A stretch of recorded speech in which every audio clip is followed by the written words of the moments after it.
सद्यतम उपलब्ध रिपोर्ट आधार में पीतबास पंडा जहाकू पीतबास पंडा मध्य लेखा जाए एवं विक्रम कुमार पंडा परवर्ती गिरफ्तारी संपूर्ण सारांश एठारे दिया जाइछि।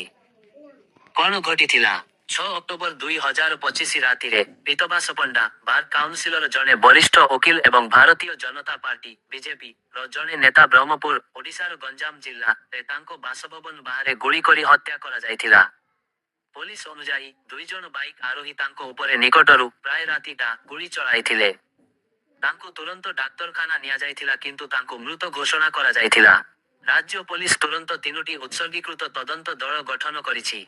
तदंतकारी माने सीसीटीवी फुटेज 60 रु अधिक कैमेरा खोजिछंती। तांको सहयोगी दोकानी समेत 50 बिना 60 रु अधिक लोकंकु पचराउचरा करिछंती एवं हत्या पूर्वरु तांको गतिविधि उपरे नजर रखिछंती।